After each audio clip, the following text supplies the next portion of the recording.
मालिक की मौज है जो आज इस गांव में सतनाम का प्रचार होने जा रहा है, मालिक के नाम का प्रचार होने जा रहा है। जिस सतनाम को उजागर करने के लिए बड़े बड़े संत पूरी दुनिया में घूमते हुए प्रचार करते थे, जिस सतनाम को समझाने के लिए बड़े बड़े संत बहुत बड़ी बड़ी मंडलियों में जाके ज्ञान चर्चा करते थे, सिद्धों से गोष्ठियां करते थे, सिद्धों को समझाते थे, क्योंकि उस वक्त सिद्ध ही ज्ञानी पुरुष जाने जाते थे कि सबसे बड़ा ज्ञानी कौन है? सिद्ध पुरुष, जिसने अष्ट सिद्धि 9 निधियां प्राप्त कर ली हैं, वही ज्ञानी है। उन लोगों को बाबा नानक जैसों ने, गुरुओं ने समझाया जाके, देखो सिद्धों के साथ गोष्ठियां ग्रंथ साहब में दर्ज हैं, उनको समझाया कि भाई जो तुम कर रहे हो इससे तुम्हें सिद्धियां तो भले प्राप्त हो गई, लेकिन इससे तुम्हारी मुक्ति नहीं होगी, जन्म मरण से मुक्ति नहीं होगी। मुक्ति का भेद कुछ अलग है। मुक्ति का भेद इन सिद्धियों से न्यारा है।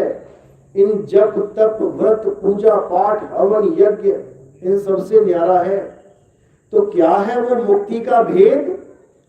आज उसी पे चर्चा करेंगे कि आखिर अगर हमारी मुक्ति होगी तो कैसे होगी। साई बंदगी सतनाम, बंदी छोड़ सतगुरु कबीर साहब की जय हो। आज हम जानेंगे सतगुरु नितिन साहब जी से एक सत्संग के माध्यम से। दुनिया में बहुत सारे गुरु लोग हैं, तो वो अपने शिष्यों को कोई मंत्र जाप, कोई तपस्या, कोई उपवास, कोई व्रत, लेकिन सतगुरु कबीर साहब जी ने इन सब को मना किया है, क्योंकि जो ये अक्षर बनाए हुए हैं इंसान ने, इन अक्षरों में परमात्मा का वास नहीं है। कि 52 अक्षर जीवाधारा, 52 अक्षर जीवाधारा, आदि अक्षर जीवा से न्यारा, वाही को सत सिमरण कहिए, सिमर सिमर नर उतरो पारा। तो सतगुरु कबीर साहब जी ने बिल्कुल ही मना किया है कि 52 अक्षरों के अंदर परमात्मा नहीं है। आज सतगुरु नितिन साहब जी जितने सारे वेद हैं, तो सारे के सारे वेद आज इस सत्संग के अंदर खोलने जा रहे हैं। तो सत्संग को आपने पूरा विवेक लगा के और पूरी बुद्धि लगा के सुनना है। क्या किया जाए मुक्त होने के लिए? पूजा पाठ तो सब कर रहे हैं, मंदिर मस्जिद गुरुद्वारे भरे पड़े हैं गांव गांव में, तो क्या जो मंदिर में जा रहा है वो मुक्त हो जाएगा? या गुरुद्वारे जाके जो पाठ सुन रहा है मुक्त हो जाएगा? या किसी चर्च में जाके या किसी मस्जिद में जाके नमाज पढ़ रहा है, प्रेयर कर रहा है, मुक्त हो जाएगा? इतनी आसान नहीं है मुक्ति, इतना सस्ता सौदा नहीं है मुक्ति। तो आखिर मुक्ति होगी कैसे? इसको अच्छे से समझ लेना है, क्योंकि गुरुओं का काम, संतों का काम ज्ञान समझाना है, किसी को जबरदस्ती ज्ञान में लेके आना नहीं। बाबा नानक ने, रविदास जी ने, कबीर साहब ने लोगों को समझाया कि क्या करना है क्या नहीं करना है। उन्होंने बस 2 ही बातें करी, एक सत्य और एक असत्य, बस 2 चीजें समझानी है, तीसरी कोई चीज ही नहीं है समझाने के लिए। बस 2 ही चीजें हैं, अखंड और पाखंड, 2 ही चीजें हैं। या तो अखंड को प्राप्त कर लो या फिर पाखंड में तो तुम हो ही। बस इन्हीं 2 चीजों को समझ लेना है, एक सच्चा एक झूठा, बस 2 ही चीजें हैं, एक सार एक असार। झगड़ा है ही नहीं किसी बात का, क्योंकि जो सार है वो सबके लिए सार है और जो असार है वो सबके लिए असार है। जो अमृत है वो सबके लिए अमृत है और जो जहर है वो सबके लिए जहर है। इसमें कोई झगड़ा ही नहीं है, जात पात का, धर्म भेद बिल्कुल भी नहीं। प्यास लगेगी तो सबके लिए एक ही चीज बनी है, पानी। चाहे हिंदू है वो भी पिएगा, मुसलमान है वो भी पिएगा, सिख है वो भी पिएगा, ईसाई है, वहां कोई झगड़ा नहीं होगा। क्यों? क्योंकि पानी को सब जानते हैं, सबको पता है कि ये पानी तत्व गला गीला कर देता है, कोई झगड़ा नहीं। लेकिन राम के नाम पे, अल्लाह के नाम पे, वाहिगुरु के नाम पे, गॉड के नाम पे झगड़ा क्यों है? क्योंकि वो उस तत्व को नहीं जानते कि अल्लाह है क्या, गॉड कहते किसे हैं, वाहिगुरु है क्या, राम कहते किसे हैं। अब पता नहीं है इसलिए झगड़ा है। बस पता लग जाएगा तो झगड़ा खत्म। जैसे 5 लोग लड़ पड़े आपस में, क्यों लड़ पड़े? क्योंकि चीज तो एक ही थी लेकिन उसके नाम 5 थे। कौन सी चीज थी? जो ये लेके आ रहे हैं, जो ये रख देंगे अभी, पानी। लेकिन इस पानी के नाम 5 हैं, जल, वाटर, नीर, तोय, पानी। अब पांचों लड़ रहे हैं कि मेरा जल बड़ा है, तेरा पानी छोटा, मेरा वाटर बड़ा है, तेरा नीर छोटा, मेरा तोय बड़ा है, तेरा जल छोटा। झगड़ा इस बात का चल रहा है। क्यों? झगड़ा कब तक रहेगा? जब तक वो ये नहीं समझ जाएंगे कि ये जो जितने भी नाम हैं वस्तु एक ही है। झगड़ा खत्म करने के लिए एक आदमी ने क्या बोला? अरे तू अपना पानी ला, तू अपना जल ला, तू नीर ला, तू वाटर ला, तू तोय ला, मेज पे रखो अपना अपना सामान। क्या झगड़ा है तुम्हारा? देखते हैं। जब लेके आए, पांचों ने पानी का बोतल रख दिया सामने, देख रहे हैं एक दूसरे को, अरे भाई यही तो जल है, अरे यही तो वाटर है, अरे इसी को तो मैं नीर कहता हूं, अरे यही तो पानी है। झगड़ा खत्म हो गया। बड़े छोटे की बात ही नहीं है कि मेरा राम बड़ा, तेरा अल्लाह छोटा। तुमने फीता लेके नापा था क्या कि राम की लंबाई कितनी है और अल्लाह की कितनी है? झगड़ा यही है। अब ये झगड़ा कैसे खत्म होगा? ये झगड़ा अज्ञानियों के द्वारा खत्म नहीं होगा, याद रखना। जो नाम के प्रेमी हैं वो नाम पे ही मरना जानते हैं, वो तत्व ज्ञानी नहीं है। जो राम के नाम पे लड़ता है उसे राम का पता नहीं है राम क्या है। जो अल्लाह के नाम पे लड़ता है उसे अल्लाह का पता नहीं क्या है। जो वाहिगुरु के नाम पे लड़ता है उसको पता ही नहीं है वाहिगुरु चीज क्या है। और जो गॉड के नाम पे लड़ता है उसे गॉड का आता पता नहीं है कि वो क्या है। इसका निबिड़ा तो हमारे संतों ने कर ही रखा है ग्रंथों में। कोई बोले राम राम और कोई खुदाए, कोई सेवे गुसैया, कोई अलाए। झगड़ा ही खत्म कर दिया। लेकिन ये बात केवल गुरु ग्रंथ साहब में ही लिखी है। किसी गुरुद्वारे पे लिख के दिखाओ, अल्लाह अकबर, कोई ना लिखेगा। वहां क्या लिखेंगे? वाहिगुरु वाहिगुरु वाहिगुरु। समझ जाओ, कोई नहीं लिखेगा। भले सब जानते हैं कि अल्लाह वाहिगुरु गॉड एक ही है, लेकिन फिर भी अपने वाले शब्द को पकड़ के बैठे हैं। क्यों? वाहिगुरु। ये हमारा सिमरन है। सारे सिख क्या करेंगे? वाहिगुरु वाहिगुरु वाहिगुरु। जबकि वाणी बोलेंगे कि अल्लाह वाहिगुरु एक है, तो अल्लाहु अल्लाहु करके क्या उसको नहीं रिझा सकते? या अल्लाहु अल्लाहु करके वो वाहिगुरु मानेगा नहीं? केवल वाहिगुरु नाम से मानेगा वो। बस इसी को समझना है। ये तुम्हारे बनाए हुए नाम है मेरे भाई। अल्लाह के 99 नाम कुरान में हैं। 100वां नाम गुपत है अल्लाह का। वाहिगुरु नाम कोई मंत्र जाप नहीं है। वह गुरु जो अवस्था है वो गुपत है। 2 अवस्थाएं होती हैं, एक वाह और एक आह। दोनों भाव शब्द है, भावार्थ वाले। वाह हम कब बोलते हैं? जब हमें कोई भी चीज पसंद आ जाती है। कोई चाय बना के लाया, पीते क्या बोला? वाह भाई वाह, क्या चाय बनाई है। या कोई मीठी चीज मुंह में आ गई और तुम मीठे के दीवाने हो, तुम कहोगे क्या बात है, वाह मजा आ गया। वाह का मतलब है कि आनंद आ गया। और जब पैर में मोच लग गई तो क्या हुआ? आह। आह संकेत है दुख का और वाह संकेत है आनंद का, खुशी का। तो बाबा नानक को जब आनंद प्राप्त हुआ तब उनके मुंह से निकला वाह गुरु वाह, क्या बात है, क्या चीज मिल गई मुझे। और जो वहां पे लोग बैठे थे उन्होंने क्या सोचा कि शायद ये जाप है, इसको जपना पड़ेगा। सारे जपने लग गए। यही गुरु गरीबदास जी महाराज जी की वाणी में आता है, झांकी देख कबीर की। कबीर यानी आत्मा, कबीर यानी सबसे बड़ा। अरबी में कबीर का मतलब होता है सबसे बड़ा। उसी कबीर से अकबर बन जाता है। अल्लाहू अकबर, कबीर। पर्यायवाची शब्द है। अल्लाह अकबर यानी अल्लाह सबसे बड़ा है। अगर वहां पे आप ब्रेड भी लेने जाओगे ना, बड़ा साइज चाहिए आपको, तो पूछेगा कौन सी ब्रेड, आप कहोगे कबीर। कबीर यानी बड़ी। तो कबीर नाम है आत्मा का, कबीर नाम है बड़े का, कबीर नाम है खुदा का। तो उसमें लिखा है कि झांकी देख कबीर की और नानक कीर्ति वाह, वाह सिखन के गल पड़ी और कौन छुड़ावे ता।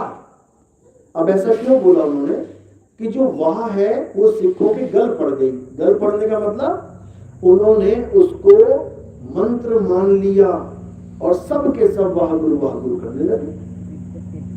उन्होंने ये इसलिए बोला कि बाबा नानक को तो आनंद प्राप्त हुआ सिमरन से, तब उनके मुंह से निकला वाह, और यहाँ पर बिना आनंद प्राप्त किए सब वाह गुरु जपने लग रहे हैं। वो सोच रहे हैं ये जपने के बाद आनंद मिलेगा। ऐसा नहीं है, ऐसा नहीं है। मोच आई है तो मुंह से निकलेगा आह, अब मोच नहीं लगी है और तुम कहो आह आह आह, तो दर्द होने वाला नहीं है। तो ये वाहिगुरु, राम, अल्लाह, गॉड, खुदा, ये क्या है? ये शब्द हैं, अक्षर हैं। ये कब बने? जब आदि मानव ने अक्षरों की खोज करी। जैसे आज भी बच्चा पैदा होता है बिना अक्षरों के, बच्चा पैदा होके बोलने लग जाता है क्या? बिना अक्षरों के आता है दुनिया में। ऐसे ही पहला आदमी जब आया होगा वो भी बिना अक्षरों की आया था। तो फिर ये अक्षर कहां से आ गए? इतने सारे अक्षर, हिंदी, अंग्रेजी, उर्दू, पंजाबी, गुजराती, मराठी, ताइवानी, Mongolian, Dutch, French, Spanish, Portuguese, इतनी भाषाएं कहां से आ गई? जबकि सबके बच्चे गूंगे पैदा हो रहे हैं, कहने का मतलब बिना किसी भाषा के आ रहे हैं। इतने अक्षर कहां से आ गए? आदि मानव से, जो शुरू में इंसान थे और धीरे धीरे प्रगति करने लगे। धीरे धीरे उन्होंने खोज करी। सबसे पहली खोज कौन सी करी? अग्नि की, आग की। आग की खोज करी, उसके बाद मांस को पका के खाने लगे, जानवरों से बचने के लिए आग यूज करने लगे। धीरे धीरे बुद्धि और बढ़ी, चित्र बनाने लगे। शेर देखा शेर बना दिया, सांप देखा सांप बना दिया, दूसरों को इंडिकेट करने के लिए कि इस एरिया में शेर है भाई, इस एरिया में सांप है। अभी भी अगर तुम जाते हो किसी जंगल में और वहां पर शेर की फोटो अगर दिखाई दे जाए ना तुम्हें सड़क के किनारे, सरकार लगाती है, वो इंडिकेट कर रही है तुम्हें कि बेटा गाड़ी से उतर मत जाना, कि तुम जंगल में चले जाओ फोटोग्राफी करने। यार शेर है। तालाब के किनारे अगर मगरमच्छ की फोटो लगी है तो केवल फोटो मत समझ लेना उसे कि फोटो लगा रखी है। वो तालाब में मगरमच्छ है, गलती से घुस मत जाना। तो पहले ये चित्रकारी आई, उसके बाद इस इंसान ने क्या किया? अक्षरों की खोज करी। जो हिंदुस्तान के आदि मानव थे उन्होंने कितने अक्षर खोजे? 52 अक्षर। जब आप जोड़ोगे आ ई ओ गा खा गा टा टा ता था, सारे जोड़ोगे तो ये 52 आ जाएंगे, 52।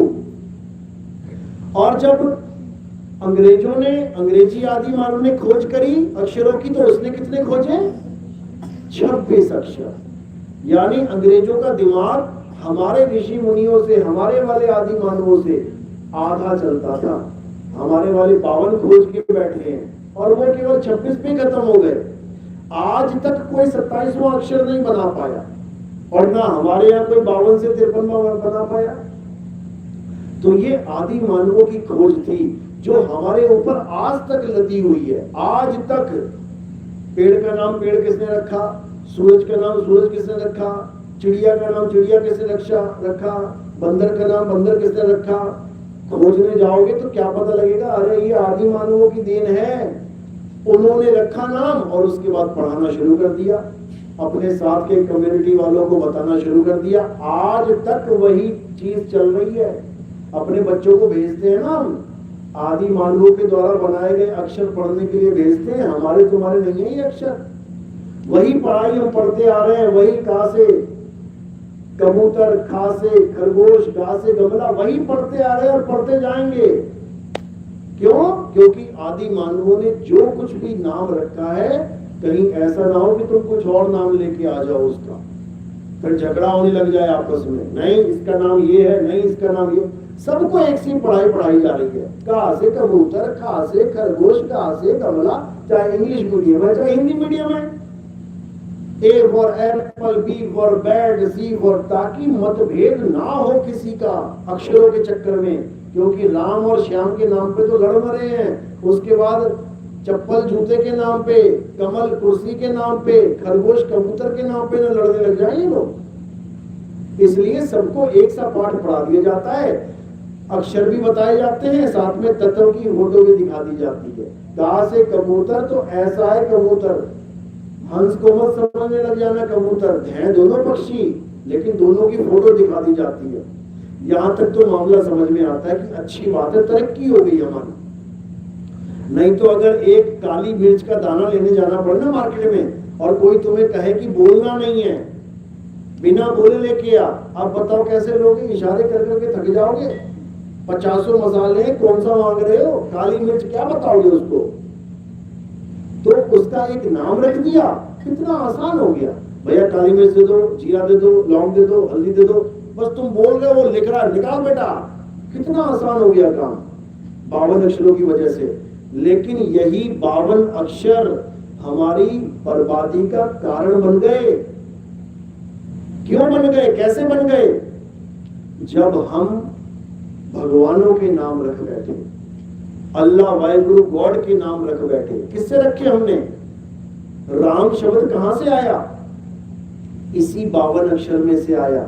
जब ये वाली लाइन बनी, या रा ला वा शा, तो या रा, जैसे ही रा बना, रा उठा लिया, आ का डंडा लगा दिया, और फिर पा फा बा भा मा, ये लाइन पूरी हो गई, उसमें से मां उठा लिया, रा मां बन गया राम। वाहे गुरु, वाहे गुरु इन्हीं 52 में से आया है। अल्लाह, अल्लाह इसी 52 में से आया है। गॉड, गॉड इसी 52 में से आया है। सारे अक्षर इस 52 अक्षरों में से आए हैं। तो कबीर साहब समझा रहे हैं गुरु ग्रंथ साहब में अंग नंबर 340 पे क्या कहते हैं? 52 अक्षर लोक त्रय, सब कुछ इन्हीं माही। ये जितना तुम्हें तामझाम दिख रहा है 3 लोक का, इसमें जो भी तुम कोई चीज देख रहे हो, उसका कोई ना कोई 52 अक्षरी नाम रखा गया है। चाहे तुम आसमान में देखो, जो भी तुम्हें दिखेगा, बस तुम गाड़ी चलाओ और तुम देखते जाओ कि सड़क पे क्या दिख रहा है मुझे, तुम्हारे अंदर ऑटोमेटिकली उसके नाम चलने लग जाएंगे। आदमी दिखा, अपने आप पता लग जाएगा, आदमी, हवा, पेड़, पत्थर, मिट्टी, भैंस, बकरा, ये वो सब कुछ तुम्हारे माइंड में फिट हो गया। अक्षर लोक त्रय, सब कुछ इन्हीं माही, और ये अक्षर खिल जाएंगे, वो अक्षर इनमें नहीं। यानी जिसको तुम परमात्मा का नाम सोच के जप रहे हो, राम राम राम राम राम राम राम, अल्लाह अल्लाह अल्लाह, वाहिगुरु वाहिगुरु वाहिगुरु वाहिगुरु, कुछ भी बोल रहे हो, कह रहे ये अक्षर खिल जाएंगे, ये खंडित हो जाएंगे। क्यों? जैसे तेरे प्राण निकलेंगे, जैसे प्राण निकले, ये तुम्हारा अखंड नाम खंडित हो जाएगा। जिसको तुम सोच रहे हो कि मैं तो सिमरन कर रहा हूं, अखंड सिमरन कर रहा हूं, अखंड पाठ, अखंड जोत, सब खंडित हो जाएगा ये। तो कह रहे हैं ये अक्षर खिंड जाएंगे, वो अक्षर इनमें नहीं। जो परमात्मा का असली नाम है वो इन अक्षरों में है ही नहीं, इन अक्षरों में नहीं है वो इन 52 से परे है। और हमने क्या कर लिया? 52 अक्षर जोड़ तोड़ के दुनिया भर के नाम रख दिए। बताओ, अल्लाह एक है और उसके 100 नाम रख के बैठ गए हम। राम एक है, उसके 108 नाम रख के बैठ गए हम। शंकर जी एक है, भोले शंकर के 108 नाम के जाप चलते हैं। किसने बनाए 108 नाम? भोले शंकर ने तो कभी नहीं कहा कि मेरे 108 नाम है। इंसान ने बनाए, इंसानों ने बनाए। 52 अक्षर का खेल इंसानों का बनाया हुआ है, और आदि अक्षर का खेल वो परमात्मा की देन है। तो नानक साहब से जब सिद्धू ने पूछा, हाँ भाई आप कौन से नाम की बात कर रहे हो? आप हमें कह रहे हो कि राम राम करता जग फिरे, राम ना पाया जाए? हम तो राम राम जपते हैं, आप कह रहे हो राम राम करने से राम नहीं मिलेगा, तो फिर कैसे मिलेगा? राम राम करना छोड़ दें क्या? तो नानक साहब ने कहा छोड़ दो। फिर कैसे, फिर क्या करना है? तो वहां क्या बोला कि मैं उस नाम की बात नहीं कर रहा जो लिखने में आ जाए, बोलने में आ जाए, पढ़ने में आ जाए, आंखों से देखने में आ जाए, मुंह से जपने में आ जाए। वो नाम नहीं है, वो परमात्मा का सच्चा नाम नहीं है। नाम तो है लेकिन इंसानों के द्वारा बनाया हुआ नाम है वो सतनाम नहीं है। जो साहिब कहते हैं ना नानक साहब, सतनाम वाहेगुरु, सतनाम वाहेगुरु, ये वो नहीं है जिससे वहां गुरु का आनंद प्राप्त हो जाए। ये तो जाप है, जपते रहो राम राम राम राम राम राम, पर राम मिलने वाला नहीं है। तो उन्होंने पूछा भाई फिर कौन सा नाम है जो आप जिसकी महिमा गा रहे हो? तब नानक साहब ने ये वाणी बोली, मैं उस नाम की महिमा गा रहा हूं किसकी? अखा वाजो वेखना, बिन कन्ना सुनना, पैरा वाजो चलना, बिन हथी करना, जीपा वाजो बोलना, यू जीवित मरना, और नानक हुक्म पछाण तो जा खसमे मिलना। कह रहे अगर खसम को मिलना है ना अपने, तो हुक्म को पहचान लो, हुक्म में रहो। हुक्म ये नहीं है कि तुम 52 अक्षरी नाम जपो। कबीर साहब गुरु ग्रंथ साहब में वाणी आती है, अरे 52 अक्षर जोरे आन, और सक्या न अक्षर एक पहचान। कि 52 अक्षर सबने जोड़ जोड़ के बैठ गए सारे। हिंदू भी जोड़ के बैठ गया र आ का डंडा म, सिख भी जोड़ के बैठ गया व आ का डंडा हा, एक ही मात्रा गा होगा, ओ की मात्रा रा, ओ की मात्रा वाहे गुरु। मुसलमान बैठ गया आ आधा ला ला हा अल्लाह। सारे अक्षर पकड़ के बैठ गए, सारे 52 अक्षरों में से अपने अपने अक्षर खींच रहे हैं। अगर 52 अक्षर खत्म कर दिए जाएं तो सारे नाम खत्म। तो फिर वो कौन सा नाम है जो सत्य है, जो कभी खत्म नहीं होता, जिसको सत्य नाम कहा जाता है? वो कौन सा नाम है? वो कहां मिलेगा? वो कौन बताएगा? तो उसके लिए क्या बोला कि वो नाम ही प्रभु है। और अगर उस प्रभु को पाना चाहते हो, कहते जो प्रभु को मिलबोच है, तो खोज शब्द में ले। अब कौन से शब्द में खोजूं? मैं पंजाब में रहता हूं इसलिए पंजाबी बोलता हूं, क्या वो पंजाबी का शब्द है? मैं इंग्लैंड में रहता हूं अंग्रेजी बोलता हूं, क्या वो अंग्रेजी का शब्द है? मैं बंगाल में रहता हूं तो क्या वो बंगाली का शब्द है?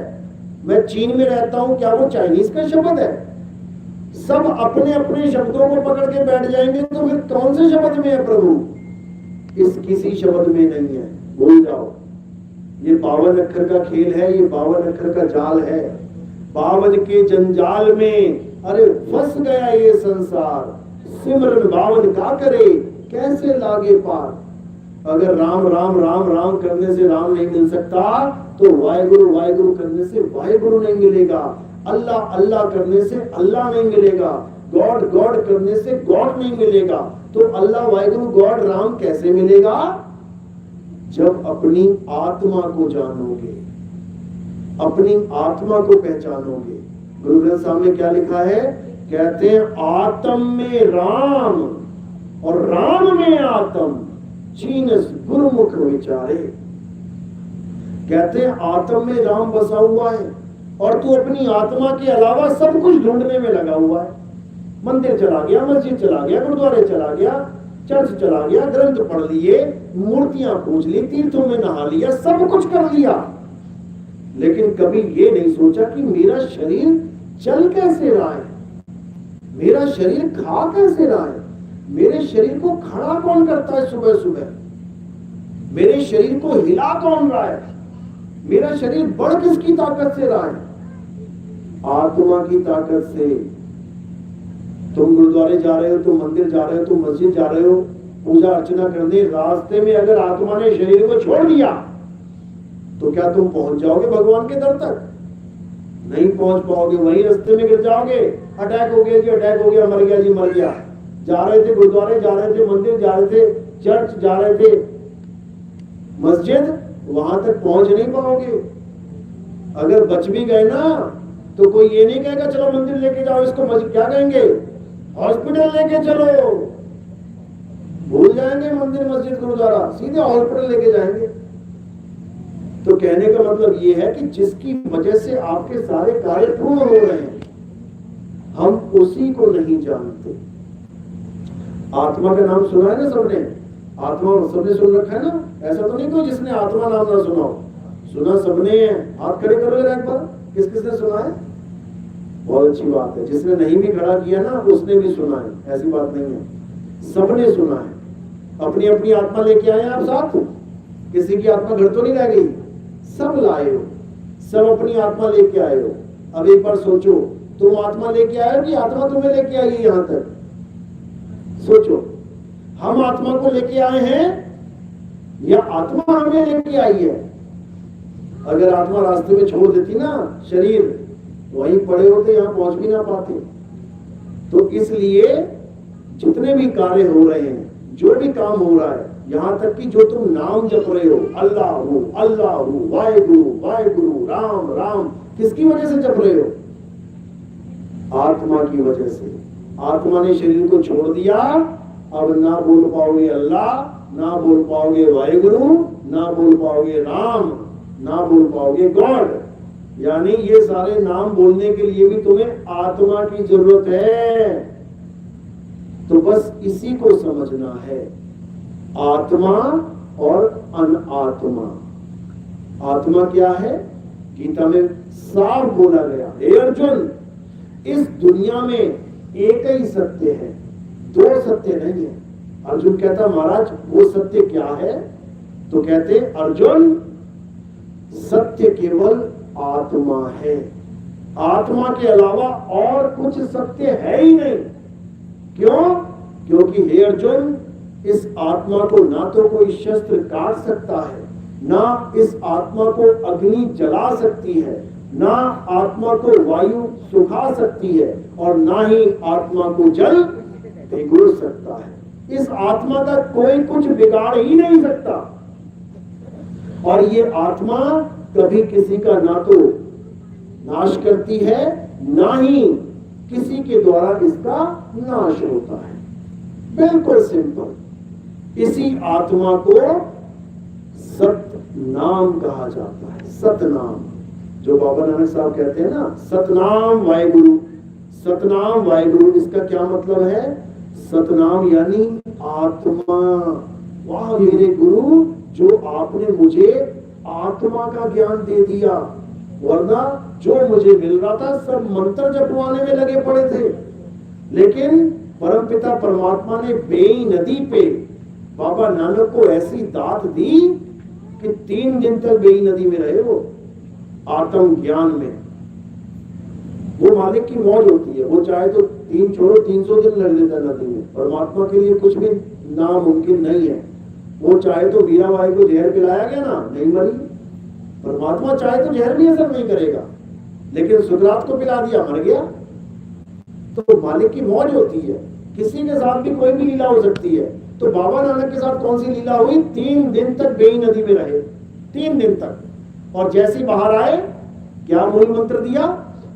आत्मा की जगह कोड लगा दिया, सतनाम। बोल सकते थे कि आत्मा ही सतनाम है, लेकिन नहीं बोला। क्यों? क्योंकि उसका एक बहुत बड़ा कारण था। क्योंकि ये गुप्त ज्ञान ऐसे समय में खुलना था जब सब शिक्षित हो, जब सबके पास ऐसी सुविधाएं हो, जैसे मोबाइल है कि आज कोई मैसेज किया और पूरी दुनिया में वायरल हो जाता है। ये तब तक छुपा के रखना था इस ज्ञान को। तब तक आत्म ज्ञान को क्या नाम दे दिया? कोड वर्ड में सतनाम। सतनाम। रविदास जी भी कह रहे हैं सतनाम, कबीर साहब भी कह रहे हैं सतनाम, घासीदास महाराज कह रहे हैं सतनाम, पलटू जी कह रहे हैं सतनाम, मीराबाई कह रही है सतनाम। पायो जी में नाम रतन धन पायो। कौन सा नाम? सतनाम। हर संत ने सतनाम की महिमा गाई है। और सतनाम क्या है? आत्मा ही सतनाम है। अब यही मूल मंत्र देखो क्या है, सतनाम कर्ता पुरुष। यानी इस दुनिया में जो भी कार्य हो रहे हैं किसकी वजह से हो रहे हैं, आत्मा की वजह से। ये गिलास कोई उठा नहीं सकता बिना आत्मा के, ये कोई मंदिर चिनवा नहीं सकता बिना आत्मा के, कोई गुरुद्वारा बना नहीं सकता बिना आत्मा के, कोई मंत्र उच्चारण कर नहीं सकता बिना आत्मा के, कोई खाना बना नहीं सकता आत्मा के बिना आत्मा के, कोई खाना खा नहीं सकता बिना आत्मा के। तो उसी आत्म देव को क्या बोला, सतनाम कर्ता पुरुष निर्भय। यानी उस आत्मा को किसी का डर ही नहीं है, क्योंकि वो आत्मा कभी मरती नहीं है। निर्भय निर्वैर, वो आत्मा किसी को मारती भी नहीं है, वो निर्वैर है। अकाल मूरत, उसका कभी काल आ ही नहीं सकता, वो खत्म हो ही नहीं सकती। अकाल मूरत, एको सतनाम कर्ता पुरुष निर्भय निर्वैर अकाल मूरत अजोनी। यानी वो कभी किसी योनि में जून में नहीं आती। ये इंसान चूल्हा की एक जून है, जैसे 184 जून है उसका आखिरी डंडा ये इंसान जन्म है। तो कहते हैं कि वो आत्मा कभी किसी शरीर में नहीं आती, शरीर में आत्मदेव नहीं आता कभी भी, वो अजूनी है, जूनों से रहित। तो इस जून में कौन है फिर, इस शरीर में कौन रहता है अगर आत्मदेव नहीं है? तो इस शरीर में है जीव। जीव, ऐसी कोई जगह नहीं जहां जीव नहीं है। लेकिन आत्मदेव वो काया में नहीं रहता। तो कहते हैं निर्भय निर्वैर अकाल मूर्त अजूनी सैपंग। सैपंग यानी जो खुद से प्रकाशित है, उसको किसी ने बनाया नहीं, उसको किसी ने पैदा नहीं करा, वो स्वयं से है। गुरु प्रसाद, जब गुरु मिलेगा तुम्हें और वो प्रसाद, ये कड़ा प्रसाद नहीं, जब वो ज्ञान रूपी प्रसाद तुम्हें देगा तब तुम्हें समझ में आएगा कि वो सतनाम क्या है। तो सतनाम क्या है, हमारा आत्म देव ही सतनाम है। गुरु ग्रंथ साहब में वाणी आती है, आत्म देव पूजिए गुरु के सहज सुभाए, आत्मे नो आत्मे दी प्रतीत ते कर ही परचा पाए। कह रहे आत्मदेव पूजिए, किसी की पूजा करनी है तो केवल एक ही है जो पूजने के काबिल है, और वो कौन है, आत्मदेव। उसके अलावा किसी की पूजा करने की जरूरत नहीं है। बस आत्मदेव को समझ लो और उसमें रमण कर जाओ। गीता अध्याय 3 17वां श्लोक यही समझा रहा है। क्या कह रहा है, हे अर्जुन, जो लोग अपनी आत्मा में रमण करते हैं, किसी मंदिर में नहीं जाते, किसी देवी देवताओं की पूजा नहीं, किसी हवन यज्ञ की नहीं, क्या बोला है, जो अपनी आत्मा में रमण करते हैं, जो अपनी आत्मा में तृप्त हैं, जो अपनी आत्मा में संतुष्ट हैं, उनके लिए कोई धार्मिक कर्म कर्तव्य लागू ही नहीं होता। बिल्कुल मना कर दिया। सारी उम्र उसको मंदिर जाने की जरूरत नहीं, उसको कोई मंत्र जपने की जरूरत नहीं, उसको किसी तीर्थ मूर्त में पूजा पाठ करने की जरूरत नहीं, उसको किसी प्रकार का हवन यज्ञ करने की जरूरत नहीं, उसे कुछ करने की जरूरत ही नहीं। वो तृप्त हो जाए अपनी आत्मा में, यानी संतुष्ट हो जाए। यानी आप 5 फुलके खाते हो, आपने खा लिए, पेट भर गया, अब कोई कितना ही कहे और ले लो जी, नहीं जी, तृप्त हो गया जी। अरे तुम्हारी फेवरेट सब्जी है, 4 रोटी और कम, नहीं जी, तृप्त हो गया, यानी अब कुछ नहीं चाहिए। तो आत्मा में रमण करने के बाद आत्मज्ञानी को कुछ नहीं चाहिए। कोई कहे राम जी की पूजा कर ले, भैया नहीं चाहिए। कोई कहे चलो गुरुद्वारे चलते हैं, भैया नहीं चाहिए। कोई कहे मस्जिद चलते हैं, नमाज पढ़ लेते हैं, नहीं भैया नहीं चाहिए। कोई कहे गॉड के पास चलते हैं, चर्च में कोई प्रेयर कर, नहीं भैया नहीं चाहिए। यानी वो किसी बंधन में नहीं रहता, उसको सब कुछ मिल गया। हाँ, किसी के साथ जाना हो, कोई कहता है चलो मंदिर चलते हैं, देख आते हैं, बहुत सुंदर बना है, चलो भाई, इंसान ने बनाया है, उसकी कला है, जरूर देखेंगे। खुद से थोड़ी नहीं बना है, किसी इंसान ने बनाया है। इंसान ने भगवान का घर बना दिया, कभी नहीं बना सकता। तो इसी को समझना है। इंसान ज्यादा से ज्यादा क्या कर सकता है? ईंट पत्थर सरिया बजरी चिनाई कर सकता है, भगवान को थोड़ी लाके बैठा सकता। मन बहलाने के लिए क्या करेगा? मूर्ति रख देगा पत्थर की लाके, फिर क्या करेगा? प्राण डालने की कोशिश करेगा, प्राण डाल देगा, भगवान को भी जिंदा कर देगा इंसान। अपना लड़का मर जाए कोई प्राण नहीं डाल पाता, सारे मंत्र पढ़ लो, सारा कुछ कर लो, लड़के को जीवित करके दिखा दो, प्राण चल पड़े। बस प्राण क्या होता है? ये जो प्राण चल रहे हैं, बाबा रामदेव है ना, ये प्राणों का ही सारा खेल खेलते हैं, प्राणायाम करवाते हैं, प्राणों की ही साधना है ये सब। तो प्राण का मतलब होता है सांस लेना।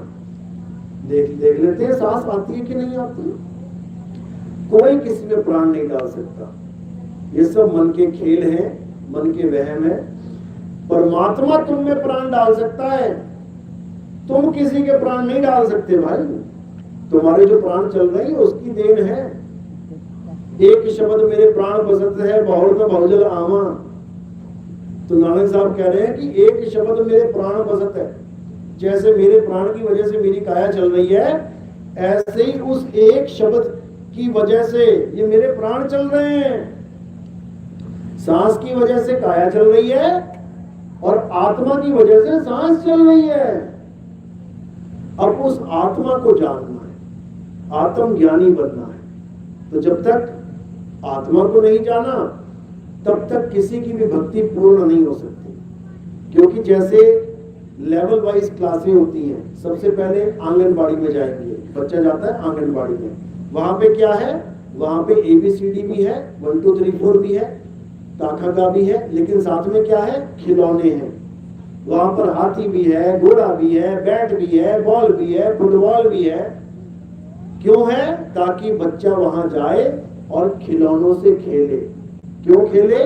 ताकि उसे घर से बाहर निकलने की जो उसके मन में एक पीड़ा है कि मुझे मम्मी से दूर किया जा रहा है, पापा से दूर किया, वो पीड़ा कम हो जाए, छुप जाए, ढक जाए और उसका सारा ध्यान कहां चला जाए? खिलौनों में। अब दिन में रोज 3 घंटे वो खिलौनों से खेलता है, घर से बाहर निकलता है ये सोच के खिलौने मिलेंगे खेलूंगा, यानी उसकी आदत बनाई जा रही है कि बेटा घर से बाहर निकलना, पढ़ाई करना भी तेरे जीवन का एक अंग है, इसको जल्दी ही धारण कर ले। धीरे धीरे जाते जाते जाते उसको समझ में आ जाता है कि सुबह सुबह मैंने कहाँ जाना होता है? स्कूल, आंगनबाड़ी। अब उसके दिमाग में ये फिट हो गया, अब वो प्रिपेयर हो गया, वो समझ गया कि मेरा जीवन ऐसे ही चलने वाला है, सुबह सुबह मुझे स्कूल जाना ही पड़ेगा। लेकिन वो खिलौने सारी उम्र नहीं मिलेंगे उसे, केवल 1 साल आंगनबाड़ी। उसके बाद जैसे ही वो LKG में आया, नर्सरी में आया, सारे खिलौने छूमंतर। लेकिन जो वहां पढ़ाई कर रहा था 1 2 3 ABCD काका का, वो वहां पर पूरी मिलेगी उसे। उसके बाद वो पढ़ाई में इतना रम जाएगा कि उसे खिलौनों की याद ही नहीं रहेगी। उसके बाद पहली, दूसरी, तीसरी, 5वीं, 10वीं कंपटीशन में आ जाएगा, आगे से आगे बढ़ना है और नंबर लेके आने हैं। उसके बाद जो जो क्लास पार होता जाएगा उसकी पढ़ाई छूटती जाएगी, किताबें छोड़ता जाएगा, रद्दी में बेचता जाएगा, और जब पहुंच जाएगा एकदम टॉप लेवल पे, यानी PhD आ गया, डॉक्टर बन गया, इंजीनियर, तो समझ जाओ कि अब उसकी पढ़ाई सफल हो गई। वो भी तब जब वो डॉक्टर बनने के बाद नौकरी करे, वो इंजीनियर बनने के बाद जॉब करे, पैसा भी तो कमाए कि केवल पढ़ के घर बैठ जाना है। तो इसी प्रकार लेवल वाइज लेवल वो आगे बढ़ता जाएगा। तो पहले उसके खिलौने छूटे, पढ़ाई आ गई, अक्षर आ गए, उसके बाद अक्षर भी छूट गए और नौकरी आ गई। अब डॉक्टर सीधे ऑपरेशन कर रहा है। अब ऐसा नहीं है कि कोई पेशेंट है, डॉक्टर साहब ऑपरेशन कराना है, और डॉक्टर पढ़ रहा है का से कबूतर, खा से खरगोश, गा से गमला। अब वो ये नहीं देखेगा किताबें, वो सारी किताबें पढ़ के छोड़ दी। अब वो जिस लेवल पे आ गया है, अब वहां पर वो अपना हुनर दिखाएगा। कमाई होगी वहां पर। तो इसी प्रकार हमारा जो पहला आंगनवाड़ी लेवल है वो क्या है? साकार पूजा। साकार पूजा यानी जितने भी देवी देवताओं की पूजा है वो खिलौने ही है। छोटे बच्चे छोटे खिलौने से मन बहला रहे हैं, ये बड़े बड़े बच्चे बड़े खिलौनों से भगवान विष्णु, हनुमान जी, राम जी, छोटे मोटे खिलौने पसंद नहीं आ रहे उसे। वही खिलौने हैं, वही मूर्तियां हैं छोटे बच्चे की, गुड्डा गुड़िया मिट्टी का बना है, और वही राम जी श्याम जी मिट्टी के बने हैं। उनको कहो गुड्डी गुड़िया की पूजा कर ले, ना ना ना ना, उसको कहो राम जी की पूजा कर ले, हाँ हाँ हाँ हाँ, और दोनों मिट्टी हैं, दोनों मिट्टी हैं। तो सबसे छोटा लेवल क्या है? साकार पूजा। उसके ऊपर निराकार पूजा। निराकार में क्या आ जाता है? मंत्र जाप, कि मैं नाम जपता हूं, मैं किसी साकार की पूजा नहीं करता, यानी मैं केवल पढ़ाई करता हूं, मैं खिलौनों से नहीं खेलता। बड़ा हो गया बच्चा, खिलौने छूट गए, अब आ गया पढ़ाई में, अब आ गया रटाई में, अब रट रहा है, दिन रात किताबें रट रहा है, खिलौने छूट गए। तो ऐसे ही मंदिर मंदिर छूट गए, मूर्तियां छूट गई, अब क्या कर रहा है? अब रट रहा है। क्या रट रहा है? अल्लाह अल्लाह अल्लाह अल्लाह, वाहिगुरु वाहिगुरु वाहिगुरु, राम राम राम राम राम राम राम। और रटाई में आ गया, अब साकार पूजा छूट गई, निराकार में आ गया। अब क्या करना है? अब इससे ऊपर उठ जाना है, यानी पढ़ाई भी खत्म हो जाती है जब तुम्हारे हाथ में हुनर आ जाता है। अब जब पुल बनाएगा ना इंजीनियर, तो ये किताब नहीं खोलेगा 2 दूनी 4, 2 चौके 8, 2 पंजे 10, अब वो काम नहीं है, अब तो वो सीधे बनाएगा। तो इसी प्रकार इन मंत्रों के जाप से ऊपर उठ के हमें कौन सा ज्ञान प्राप्त करना है? जिसकी वजह से मेरे मुंह से मंत्र निकल रहे हैं। समझ में आई बात? अब किसकी पूजा करनी है? जिसकी वजह से मेरे मुंह से अल्लाह निकल रहा है, अल्लाह। मेरे मुंह से वाहिगुरु निकला, वाहिगुरु। मेरे मुंह से राम निकला, राम। मेरे मुंह से गॉड निकला, गॉड। किसकी वजह से निकला? किसकी वजह से ये चारों नाम निकल रहे हैं? वो इनसे भी बड़ा है। किसकी वजह से ये कूलर चल रहा है? किसकी वजह से वो पंखे चल रहे हैं? किसकी वजह से ये लाइटें चल रही हैं? वो इससे बड़ा है। कौन है वो? करंट। वो करंट है, वो सबको चला रहा है, हर प्रकार के पंखे को चला रहा है। भेद किसी में नहीं किया उसने। वो ये नहीं देख रहा है मैं केवल हिंदुओं को ताकत दूंगा, मैं राम हूं। वो ये नहीं देख रहा मैं तो अल्लाह हूं। मैं काफिरों को ताकत क्यों दूं चलने की? मैं काफिरों को भोजन क्यों दूं? मैं काफिरों को क्यों गाड़ियां दूं?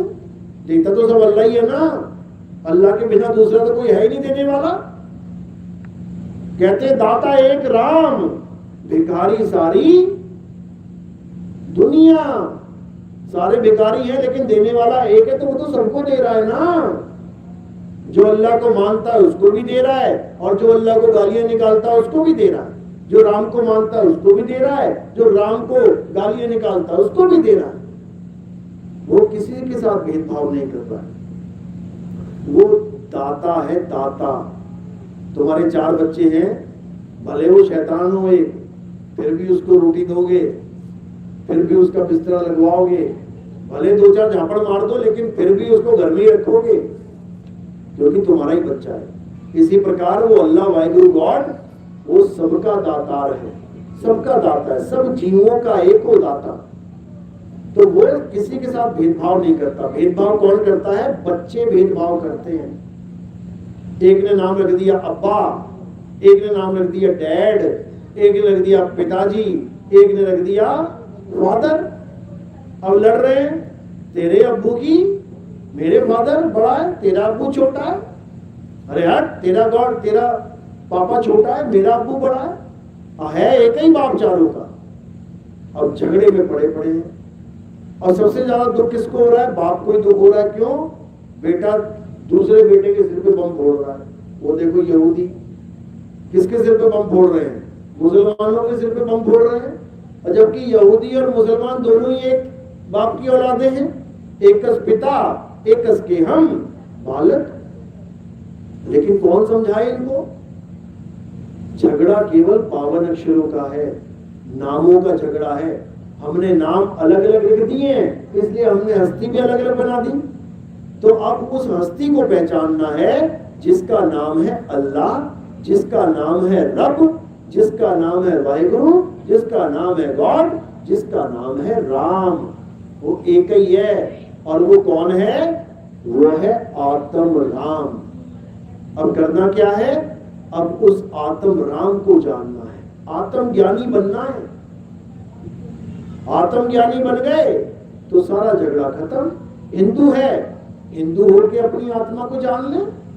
मुसलमान है, मुसलमान होके अपनी आत्मा को पहचान ले। सिख है, सिख होके आत्मा को पहचान ले। ईसाई है, ईसाई होके आत्मा को जान ले। अपनी आत्मा का दीदार परमात्मा का दीदार है। बस इतनी सी बात है। लेकिन ये बात जल्दी समझ में नहीं आता। झगड़ा ये है, क्यों? क्योंकि अक्षरों को इतना ज्यादा घुसा दिया गया है हमारे दिमाग में कि हम अक्षरों से बाहर निकल ही नहीं पा रहे। जबकि हर अक्षर, हर शब्द का कोई अर्थ होता है। राम क्यों रखा गया उसका नाम? राम उसको कहते हैं जो सब में रम रहा है, रमता राम। साहिब कह रहे जो तिलमाही तेल है, जो चकमक में आग, तेरा साईं तुझ में है, यानी तुझ में रम रहा है वो। जाग सके तो जाग। कस्तूरी कुंडल बसे, मृग ढूंढे वनमाही, ऐसे रमता राम है। वो धनुष बाण वाले राम की बात नहीं हो रही है, वो तो त्रेता में आए। त्रेता से पहले बता दो राम जी का कोई नामो निशान हो। उस वक्त राम कौन है जो सब में रम रहा है? वो रमता राम आत्म देव है। तो कहते हैं कि कस्तूरी कुंडल बसे मृग ढूंढे वनमाही, ऐसे रमता राम है ये दुनिया जाने नहीं। यानी अपनी आत्मा में रम जाके तब तुझे राम मिलेगा। खुद में समा जाके, खुद में आ तब मिलेगा खुद आ। खुदा तब मिलेगा, पहले खुद में आ। खुद से दूर मत जा। खुद से दूर चला जाएगा तो अज्ञान में फंस जाएगा। आत्मा से दूर जाएगा तो किसी ना किसी माया की वस्तु में फंस जाएगा। आत्मा में आ जाएगा। आत्मा नाम क्यों रखा पता है? आत्मा नाम क्यों रखा गया इसका? इसका मतलब है आत्म में आ। आत्म, आत्म क्या होता है? आत्म और आत्मा दोनों में फर्क है। आत्म का मतलब होता है खुद, खुद का। जैसे हम कहें कि आत्म कथा लिखो, इसका मतलब ये नहीं कि आत्मा की कथा लिखोगे तुम, आत्मा अमर होती है, आत्मा ऐसी होती है, नहीं। आत्म यानी खुद की आत्म कथा, अपनी कथा लिख। आत्म हत्या यानी खुद की हत्या। आत्म रक्षा यानी खुद की रक्षा। आत्म निर्भर यानी खुद पे निर्भर। आत्म कल्याण यानी खुद का कल्याण। आत्म ज्ञान यानी खुद का ज्ञान। तो आत्म यानी खुद में आ, आत्म में आ, तो क्या बन गया? आत्मा। उसी को आत्म देव कहते हैं। देवों के देव महादेव आत्म देव, वही असली ईश्वर है। और वो कहाँ है? वो तुम्हारी काया के साथ लगा हुआ है। शिव नाम क्यों रखा? शिव में जो ई की मात्रा है वो है ई, ईश्वर। उस ईश्वर की वजह से तुम चल रहे हो। अगर ईश्वर अलग हो जाए तो क्या बचा वहां पे? शिव में से ई हटा दो, क्या बचा? शव, शव बचा। ईश्वर अलग हो गया, शव बचा। अब जलाओ और दफनाओ, जो मर्जी करो। अब ना बोलता ये। कबीर, कबीर में ई क्या है? ईश्वर। ई हटा दो, क्या बच गया? कब्र बच गई। कब्र में लाश डालो, ईश्वर नहीं है उसमें। ये माटी की कब्र है जिसमें ये जीव बैठा हुआ है सतना। तो इसी को समझना है। केवल आत्म ज्ञान का झगड़ा है। आत्मा को नहीं जानते तो झगड़ा है, आत्मा को जान गए तो हिंदू मुस्लिम सिख ईसाई भाई भाई। बाबा नानक ने सिख धर्म चलाया, अच्छी बात है। जब हरमंदिर साहब बनाने लगे तो उसका नींव पत्थर किसने रखा? किसने रखा था? नहीं पता। मियां मीर ने। क्या वो सिख धर्म के थे? क्या वो बाबा नानक के शिष्यों में से थे? नहीं थे, लेकिन आत्मज्ञानी थे। आत्मज्ञानी थे, इसीलिए उनका हाथ लगवाया गया कि आप रखो, क्योंकि आत्मज्ञानी कभी झगड़ा करते ही नहीं है। बाबा फरीद, बुल्ले शाह मुसलमान थे लेकिन आत्मज्ञानी थे। क्यों? क्योंकि मुसलमान मानते हैं कि हम सब आदम और हव्वा की संतान हैं। एक भी मुसलमान ऐसा नहीं है इस पूरी दुनिया में जो ये कह दे कि मैं आदम और हव्वा की औलाद नहीं हूं। कह के दिखाए। जो ये कह देगा वो ईमान से अलग हो जाएगा, कुरान से अलग हो जाएगा, वो धर्म से अलग चला जाएगा, उसके लिए जन्नत के दरवाजे बंद हो जाएंगे। लेकिन बुल्ले शाह ने क्या कहा? कहते ना मैं आदम हव्वा जाया और ना मैं अपना नाम तराया, अव्वल आखिर आप नो जाना, ना कोई दूजा होर पछाना, और मेथो होर ना कोई सियाना। बुल्ला की जाना मैं कौन? कह रहे ना मैं आदम हव्वा जाया, मुझे क्या पैदा करेंगे आदम और हव्वा? अरे मैं कोई काया थोड़ी नहीं हूं, मैं शरीर नहीं हूं, मैं आत्मा हूं। आत्मा का कोई माँ और बाप नहीं होता, वो पैदा ही नहीं होती, वो मरती नहीं है, अजन्मी है। अव्वल आखिर आपने जाना। अव्वल आखिर यानी इस दुनिया में जितने भी अक्षर बने हैं उनसे भी पहले मैं था। मेरे द्वारा ये अक्षर पैदा हो रहे हैं। काका गागा चाचा जा टाठा ABCD उड़ा एड़ा एडी अलिफ बे ते पे, सारा अक्षर इस आत्मा से पैदा हो रहा है। अक्षर भी नहीं थे, मैं तब भी था। अव्वल आखिर आप नो जाना और दूजा ना कोई होर पछाना। किसी और को नहीं जानता मैं तो होर ना कोई सियाना। कहते मेरे अलावा कुछ है ही नहीं यहां पे। बुल्ला शाह खड़ा है कौन? कौन है जो खड़ा है सदा सदा के लिए? खड़ा यानी अचल, वो चलता नहीं है। अल्लाह कभी चलता नहीं है, अचल है, वो स्थिर है। गीता में यही समझाया। हे अर्जुन, अध्याय 2 24वां श्लोक। हे अर्जुन, आत्मदेव अचल है, अचल, वो आता जाता नहीं है, वो एक जगह स्थिर है, उसको कोई हिला नहीं सकता। तो बुल्ले शाह कह रहे बुल्ला शाह खड़ा है कौन? उसको जान ले भाई, नहीं तो सारी दुनिया चल रही है। जो चलेगा वो खत्म हो जाएगा। आत्मा कभी नहीं चलती, वो कभी खत्म नहीं होगी। चलने का मतलब खत्म हो जाना। जैसे ये सोफा है, एक जगह पड़ा है, 20 साल से पड़ा है, लेकिन जब तुम बदलने लगोगे क्या कहोगे? ये सोफा बड़ा चल गया इस बार, ये बड़ा चल गया, एक कारपेट बड़ा चल गया, ये मेरी साइकिल बहुत चल रही इस बार। साइकिल तो चलो चल दी है। जो चीजें स्थिर हैं, बेड, एक बेड बड़ा चल गया, 20 साल हो गए। अरे चल गया कहां, वहीं तो पड़ा है। पड़ा होता हुआ भी चल रहा है, यानी समय सीमा के अंतर्गत है। जो चीज चल रही है वो परमात्मा नहीं हो सकती, नहीं हो सकती। परमात्मा अचल है, उसी को कहते हैं अखंड। वो खंडित नहीं होता, कोई खंडित हो गया चलेगा। तो कबीर साहब कह रहे हैं आवे ना जावे, जन्मे नहीं मरे, सो निज पीव हमारा हो। पीव यानी परमात्मा। कहते जो कभी आता जाता नहीं है, जो कभी चलता नहीं है, वो है मेरा परमात्मा। और दुनिया किसको मानती है? जो आए और चले गए। राम जी आए चले गए, श्याम जी आए चले गए, नानक साहब आए चले गए, कबीर साहब आए चले गए, रविदास जी आए चले गए, सारे आए सारे चले गए। तो कौन है जो नहीं चल रहा? आत्मदेव, वो कभी नहीं चलता। उसका जब आप अनुभव करोगे तो वो आपको भी अचल कर देगा, यानी इस सूरत को वो अचल कर देगा। जो सूरत पूरे संसार में भटक रही है, जो सूरत 84 लाख जन्मों में गोता खा रही है, उस सूरत को अचल कर देगा मालिक। कैसे करेगा?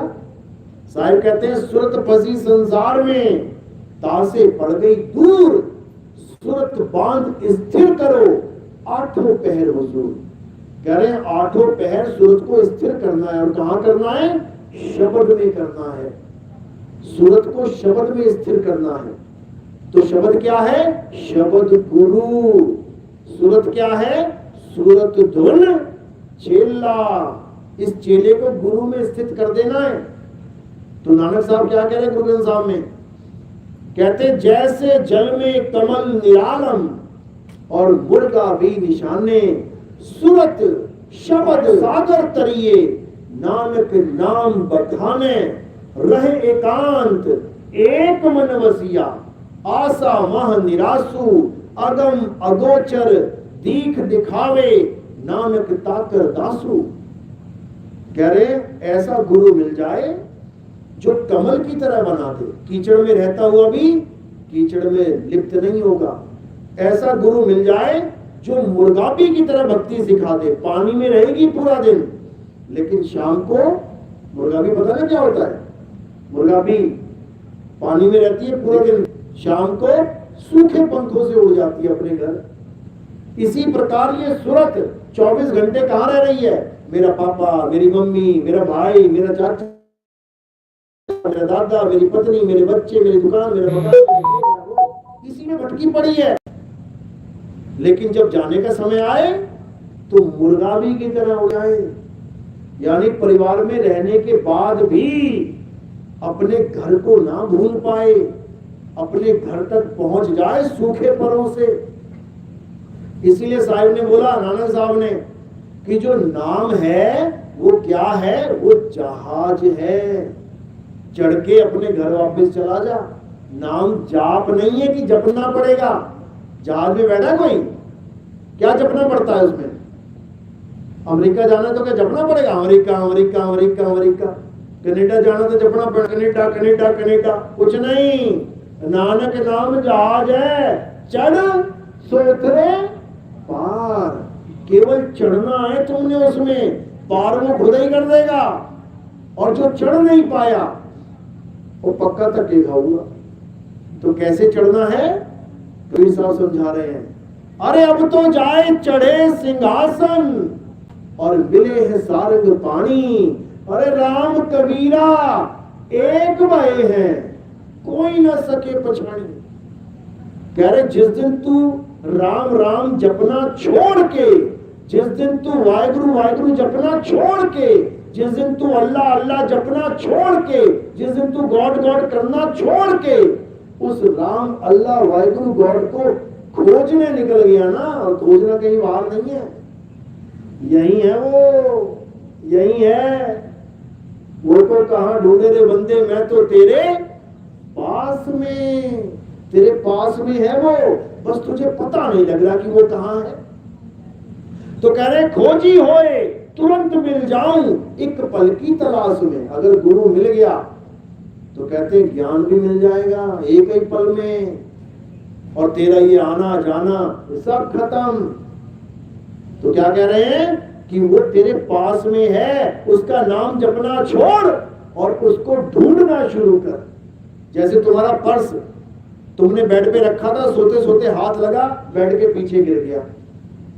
अब तुम सुबह उठे, मम्मी झाड़ू लगा रही थी, देख लिया उसने पर्स गिरा पड़ा है। अब क्या हो रहा है? मम्मी को पूछ रहा है मम्मी पर्स कहाँ है? और मम्मी कहते बेटा पर्स पर्स जप। तो कितने दिनों में मिल जाएगा? कितने महीने में मिल जाएगा? कितने सालों में मिल जाएगा? अगर वो जपने लग गया तो सारा जन्म नहीं मिलेगा उसे। अब मम्मी क्या कर रही है? जपा नहीं रही है, अब भेद बता रही है, केवल एक इशारा। कहां है मम्मी मेरा पर्स? बस नीचे की तरफ इशारा कर दे, बेड के नीचे, बिना बोले मिल गया। इतना सा खेल है, बस केवल इशारे का खेल है। गुरु ने इशारा कर दिया और बच्चा जाग गया। तो इसी को साहिब ने बोला कि कहीं जाने की जरूरत नहीं है, वो तेरे बिल्कुल पास है। तुझे एक कदम भी चलना नहीं पड़ेगा। करना क्या है? हृदय नाम त्याओ, घर बैठे गुरु पाओ, घर बैठे प्रभु पाओ। लेकिन जपना नहीं है, क्या करना है? त्याओ। त्याओ क्या होता है? त्याओ कहां से आया वर्ड? त्याओ का पंजाबी वर्जन है त्याओ, संस्कृत वर्जन क्या है? ध्याओ। ध्याओ यानी ध्यान करो, ध्यान यानी याद करो। मेरा पर्स खो गया जी, ध्यान कर यार, किथे किथे गया सी तू, केड़े सड़क पे गया सी, ध्यान कर। और ध्यान कर रहा है, मैं वहां गया, वहां जप नहीं रहा है, ध्यान कर रहा है कि कौन सी गली में गया था मैं, वहीं जाके ढूंढ, वहीं मिलेगा। इसी को सिमरन कहते हैं, सिमरन। लोग सिमरन की जगह जाप कर रहे हैं। सिमरन कौन सा वर्ड है? पंजाबी वर्जन है सिमरन। संस्कृत वर्जन क्या है? कहां से निकला ये वर्ड सिमरन? सुमरण। आधा सा मा रा ण, सुमरण। पंजाबी वर्जन सिमरन। तो स्मरण का मतलब क्या होता है? अपने अपने पिता का स्मरण करो। स्मरण यानी याद करो, नाम नहीं जपो कि अपने अपने पिता का नाम जपो, नाम जपने को नहीं बोला, स्मरण करो, याद करो। क्योंकि जब याद करोगे तभी उसको प्राप्त करोगे। परमात्मा का सिमरन करना है, उसके नाम नहीं जपने। तो कबीर साहब मना कर रहे हैं, कह रहे मोह को कहां ढूंढे रे बंदे, मैं तो तेरे पास में, ना मंदिर में, ना मस्जिद में, ना काबे कैलाश में, ना मैं जप में। ये जपना नहीं है। ना मैं जप में, ना मैं तप में, ना काबे कैलाश में, ना एकांत निवास में। खोजी होए तुरंत मिल जाऊं, एक पल की तलाश में। वो कहे कबीर सुनो भाई साधो, मैं तो हूं विश्वास में। यानी गुरु मिल गया, तुम्हें सारा ज्ञान समझा दिया, तुम्हें भेद बता दिया, उसके बाद पूरे विश्वास के साथ तुमने अटल होके लग जाना है, पूरे विश्वास के साथ। अली बाबा को किसी ने बताया कि ये दरवाजा तब खुलेगा जब तुम बोलोगे खुल जा सिम सिम।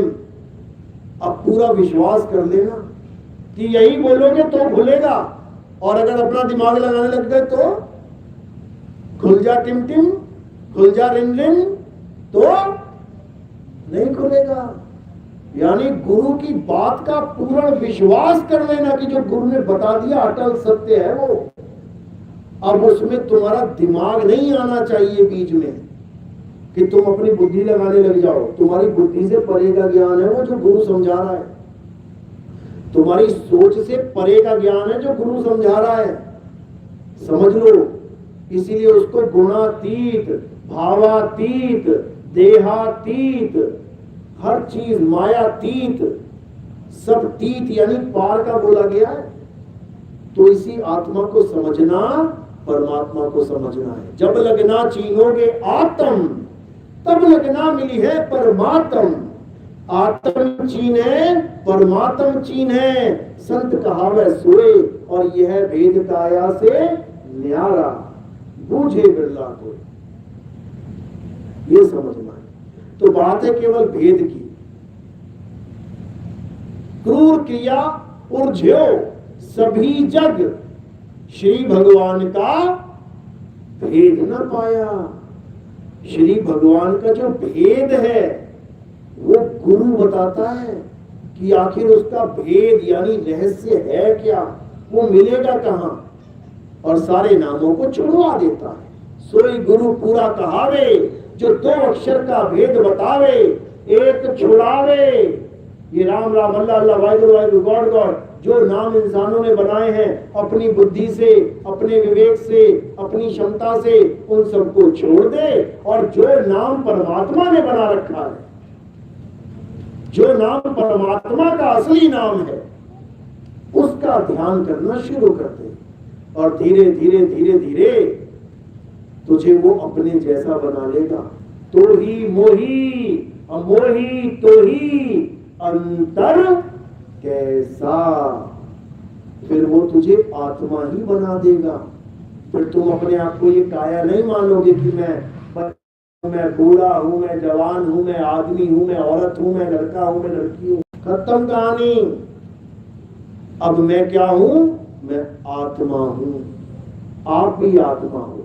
मैं भी अविनाशी हूं, तुम भी अविनाशी हो। मैं भी अमर हूं, तुम भी अमर हो। कोई माई का लाड़ नहीं जो हमें मार सकता है। क्या मारेगा वो? केवल शरीर को मार पाएगा। शरीर की गर्दन उड़ा दे, शरीर को जला दे, शरीर को दफना दे। आत्मा की गर्दन उड़ा देगा क्या? आत्मा को कोई मार देगा क्या? तो हमारे जितने आत्मज्ञानी गुरु हुए उनको कोई विचलित नहीं कर पाया। पांचवी पातशाही कहते तुझे जला देंगे, मान ले मुसलमान धर्म को। कहते क्या जलाएगा? काया जलाएगा, ले जला ले, मैं काया हूं ही नहीं। नौवीं पातशाही को कहते गर्दन काट देंगे, मान ले तू मुसलमान बन जा। कहते मैं आत्मा हूं ही नहीं, मैं आत्मा हूं, मैं शरीर हूं ही नहीं। तू क्या मारेगा शरीर को? तू क्या मारेगा आत्मा को? काट ले गर्दन, कटवा ली। क्योंकि उनको आत्मज्ञान का बोध हो चुका था। वो जान चुके थे कि मैं करंट हूं, मैं पंखा नहीं हूं। हथौड़े मारेगा, पंखे को मारेगा, करंट को हथौड़ा कौन मारेगा? मार के देख लो, तोड़ के देख लो करंट को। तो बात सारी आत्मज्ञान की है। आत्मज्ञान में आ गए तो समझ लो PhD में आ गए। इसके आगे कोई ज्ञान नहीं है, खत्म, फिनिश। इसके आगे कुछ नहीं। चलो, तो आज का सत्संग यही समाप्त करते हैं और मालिक से अरदास करते हैं कि जो भी आत्मज्ञान की चर्चा हुई वो परमात्मा सबको सोची दे, उनके अंदर इतना विवेक जगाए कि वो इसी मनुष्य जन्म में इस आत्मज्ञान को प्राप्त करें। वो अपने आप को पहचाने कि आखिर मैं हूं क्या, मेरे माता पिता हैं क्या, मेरे बीवी बच्चे हैं क्या। अगर वो नहीं जान पाया तो याद रखना बहुत बड़ा दुख झेलने वाले हो। किसी का लड़का मर जाएगा तो रोते रोते जीवन कटेगा। किसी की लड़की मर गई, पत्नी मर गई, पति मर गया, रोते रोते जीवन कटेगा।